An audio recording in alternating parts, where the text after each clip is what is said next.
Well, I don't know about you, but I really like to do goofy things in Monster Hunter World. And I'm not that much of a speedrunner. I'm not good at being a speedrunner. You can check out some of the other videos on my channel to see like how basic at this game I am. But one thing I love to do is to do something that's against the meta or different than the meta, to try things out and just see if it works, you know? Give it a shot and just see what happens. So here's 3 skills that maybe you should give a shot. I think they're a little bit underrated. The first one is free meal. Like I talked about in my last video, I talked about Mushroom Mancer and how I became a Mushroom Mancer believer. And I didn't realize that free meal worked with Mushroom Mancer. For whatever reason, I thought that you could only do one or the other. I don't know why I thought that way, but I did. And so I never mixed them together. In my comment section, oh man, thank you so much everybody in the comment section for telling me that free meal works with Mushroom Mancer, because it's insane. So I went and used it a whole bunch, and yeah, just check this out. So free meal is great. The percentage chance that you get for getting a free item after using it is already awesome. It saves you on resources. It prolongs how often you have to go back to camp. For things like ancient potions and max potions, it's really awesome to have more of those in your pack than what you started with. But even on top of that, it's busted with Mushroom Mancer. Mushroom Mancer at level 3 lets you eat Mandragoras, and Mandragoras are max potions. They're the exact same item. But with Mushroom Mancer and Mandragoras, you get to hold 10 in your pack.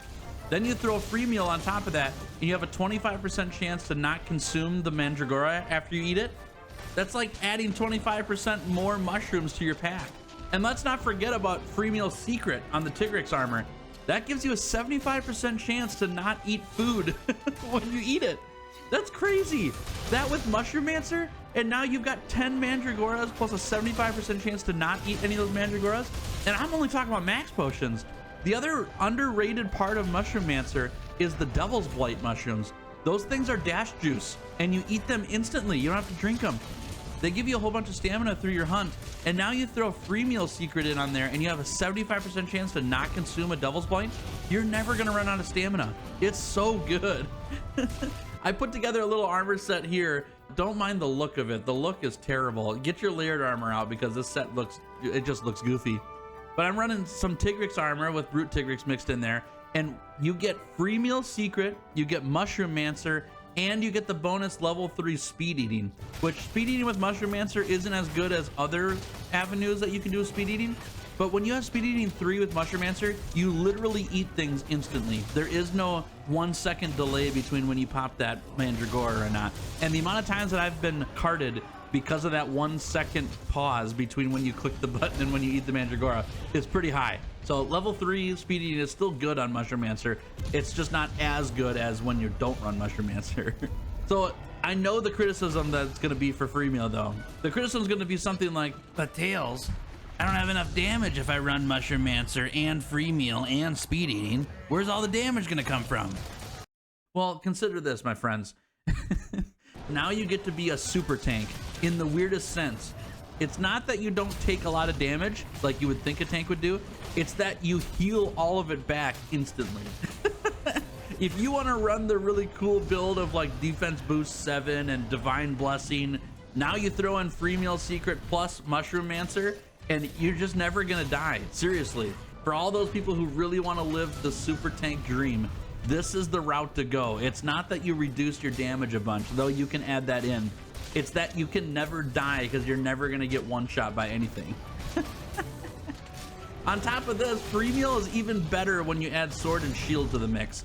Sword and shield is the weapon where you don't have to sheath your weapon in order to use items. So now you can run free meal or free meal secret. I think you should go free meal secret every time. You run free meal secret on sword and shield, and all of your items have a huge chance of not being consumed, and you didn't even have to waste time sheathing your weapon. It's crazy good. Plus, you also have the benefit with sword and shield because of that non-sheathing thing that you could run wide range as well. And wide range plus free meal, now you've got a whole bunch of buffs that you can spread to your whole team. I've seen a lot of builds with people on this channel where they'll come and help me out with hunts, and they run free meal secret, sword and shield, and dust of life. And your dust of life doesn't get consumed 75% of the time. You can heal the whole team for a big chunk. That's crazy. It's so good. So free meal might not be meta in terms of what you need in order to take down monsters faster, but it's really comfortable. And if you want to be comfortable, like I like to be comfortable in hunts, free meal is a really great way to go. One little minor thing on top of that too that doesn't matter for end game, but during your way through the game, free meal is super good because it saves on the amount of resources you need. The amount of resources you have to spend to craft max potions is pretty high, especially since you're burning a mandragora and a mega nutrients to make it. Now you have a 25% chance to not consume that max potion, which saves you supplies in order to go to camp and resupply for the next hunt. You won't run out of mandragoras or mega nutrients as fast. Then you start putting in free meal secret. Now you don't have to worry about supplies at all, and you can start gathering up a ton of supplies and growing your stuff in the botanical gardens. And then you can take free meal off once you get to the late game because you just have so many supplies anyways, it doesn't matter. This holiday season, it's time to treat yourself, and I've got a great idea for you. The FlexiSpot E8 is a 60-inch wide sit-stand desk that has plenty of room for everything you need to get work done. We all know stability means the most for a desk that lifts your valuable computer setup in the air. In the standing position, the FlexiSpot E8 desk does not wobble, even when raised to its highest height, unless shaken hard, which does not happen often. The E8 has been a game changer for me in my workflow. It creates a more comfortable and productive work environment, leading me to a healthier lifestyle as well. Plus, it comes with a 15-year warranty. You should give it a try. And no desk is complete without a comfy office chair. They're a sweet combo. And it all gets even sweeter when I tell you that FlexiSpot is having a Black Friday and Cyber Monday sale with these items up to 50% off. They're even giving some away on Amazon's live streams. And there's free shipping on orders between November 24th and 27th. By using the link in the description or pinned comment of this video between November 24 and 27th, you'll score a fantastic deal, and a portion of your purchase will be used to support me and this channel. Thanks to FlexiSpot for sponsoring this video and supporting YouTubers like me. Now, back to the video. All right, next one here is Quick Sheath. Quick Sheath is kind of a goofy skill. I don't see it hardly anywhere. It kind of depends on the weapon you're playing though, that it gets good or bad. Quick Sheath is a skill that lets you sheath your weapon quickly. It's in the name, it's pretty simple. And for light weapons, it doesn't matter so much. Sword and shield, dual blades, even long sword, you kind of don't need quick sheath because they already sheath pretty quickly anyways.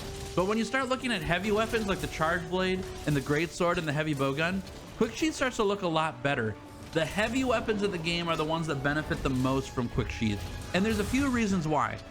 Firstly, you get quick recoveries from big hits. When a monster just smacks you and you have to heal, that time to sheath your weapon matters a lot because you can't heal while you have your weapon out. That's how the game works.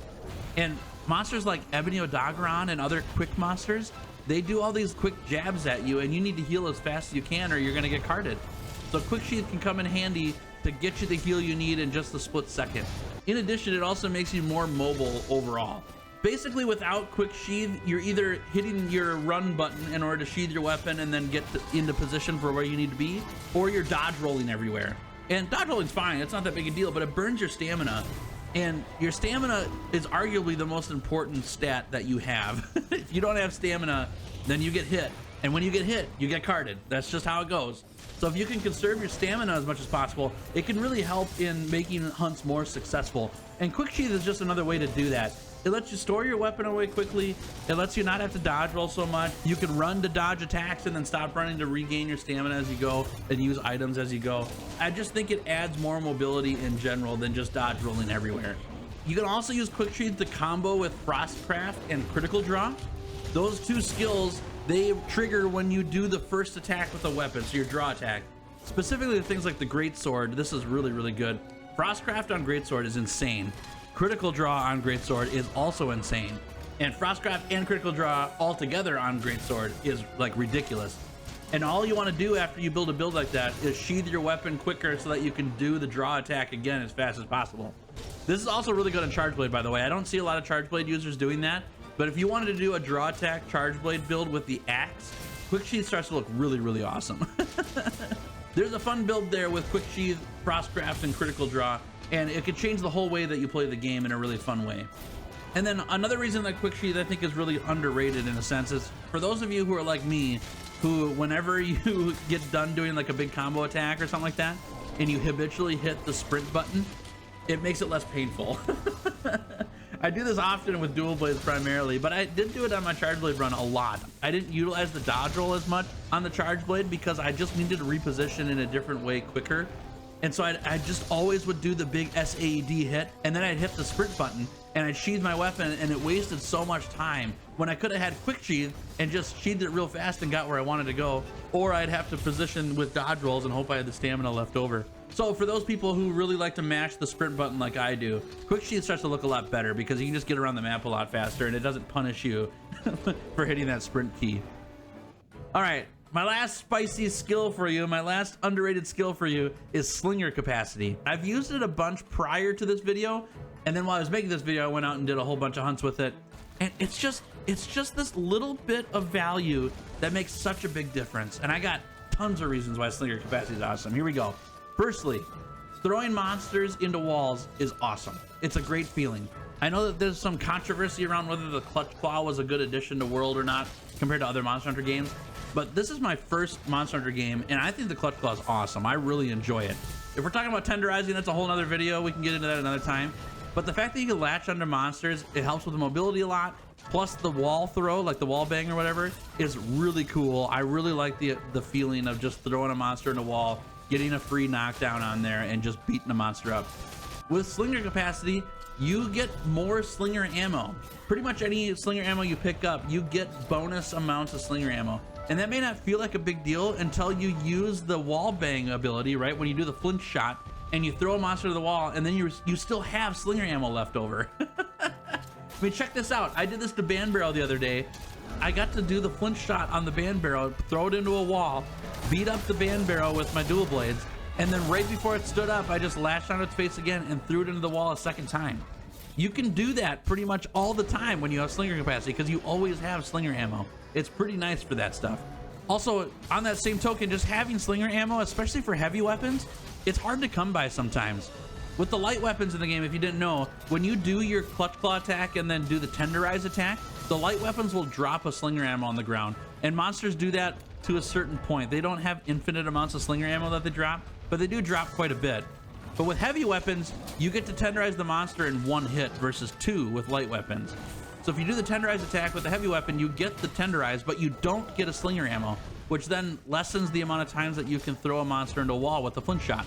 So having slinger capacity, when you get any kind of ammo, now you have the opportunity for 2 flinch shots, where normally you don't get that many because there isn't that many slinger ammos around. You don't have access to them as easy as light weapons do. Now, outside of the flinch shots, just having more ammo to interrupt attacks from monsters is really helpful. There's certain ammos in the game, particularly I'm thinking of the piercing ammo, where pretty much anytime you shoot that ammo at a monster, it's gonna stop them in their tracks. It just does enough damage to stop the monster from doing what it's doing. I like doing this on Tigrex a lot because Tigrex does that dash attack all over the place. So I throw piercing ammo at it and it stops it versus just getting trampled by this thing a whole bunch in a couple successions. But there's more applications for that too from just piercing ammo, right? Think of things like the thorn ammo. This was another Band Barrel hunt I did this with. When you do the tenderize attack on Band Barrel, it drops thorn pods, and you could take the thorn pods and now you've got 3 of them. And the thorn pods, when you stick a monster with it, it kind of like attaches itself to the monster, and after you hit that part of the monster a few times, the thorn ammo like explodes and does a bunch of extra damage. And I think it even does knockout damage as well, like impact damage. So I was using this on the Band Barrel with slinger capacity, right? So you can thorn ammo the face of the Band Barrel, which is the hardest thing to break. Those horns are super hard. You get the thorn ammo on there, and then you just whack it in the face a bunch, and that thorn ammo then blows up, and then you knock the thing over a bunch. It was pretty sweet to use that thorn ammo, which I don't use the thorn ammunition very much. But when you've got slinger capacity, you've got access to a ton of it. Now I'm just lighting up the whole thing with thorn ammo, and I get all these extra free damage procs all the time. So I talked about the piercing ammo earlier, and I just think the piercing ammo by itself is a strong ammunition.